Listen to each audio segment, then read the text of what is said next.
Guys നമ്മളതിന് clutch എടുക്കുമായിരിക്കും അല്ലേ? Clutch എടുക്കുമ്പോൾ തരുന്ന മിസ്റ്റേക്ക് എന്തൊക്കെയാണെന്ന് ഞാൻ പറഞ്ഞുതരാം. എൻ്റെ മിസ്റ്റേക്ക് എന്തൊക്കെയാണ് ഗൈസ്? ഇവിടെ ഞാൻ ഓൾറെഡി ഒരു സ്കോഡിനെ വൈപ്പാക്കി, ഒരു ഡുവോയെ വൈപ്പാക്കി. ഇപ്പോൾ തന്നെ ഒരു സ്കോഡ് പുഷ് ചെയ്യും കേട്ടോ. എങ്ങനെ അടിക്കാൻ നോക്കും ഗൈസ്? ക്ലോസ് റേഞ്ചിൽ പിന്നെ ഡിവൈസും നെറ്റ്വർക്കും നല്ല സെൻസിറ്റിവിറ്റി ഉണ്ടെങ്കിൽ മാത്രമേ ഇതൊക്കെ ഉണ്ടായിട്ട് കാര്യമുള്ളൂ.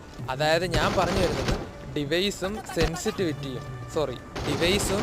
നെറ്റ്വർക്കും ഒക്കെ കഴിഞ്ഞേ ഉള്ളൂ സെൻസിറ്റിവിറ്റി എന്ന് പറയാൻ പറ്റേ. എന്നാൽ അതിന് മേലെയാണ് സെൻസിറ്റിവിറ്റി ഉണ്ടെങ്കിൽ മച്ചാന്മാരെ എന്ത് രസമാണല്ലോ ഇതുപോലെ വൈപ്പാക്കാൻ.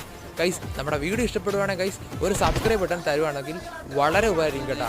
വേറെ ഒന്നുമല്ല, നമ്മൾ VPN ആണ് കളിക്കുന്നത് ഒന്നാമത്തെ കാര്യം. പിന്നെ നമ്മൾ പിങ് ഭയങ്കര അൺബാലൻസ്ഡ് ആണ് കേട്ടോ. പിന്നെ നമ്മൾ കളിക്കുന്നത് നമ്മുടെ നോർത്ത് ഇന്ത്യൻസിലൂടെയാണ് എൻ്റെ കൂടെ അങ്ങനെ കളിക്കാനൊന്നും ആരുമില്ല, അതാണ് മെയിൻ റീസൺ.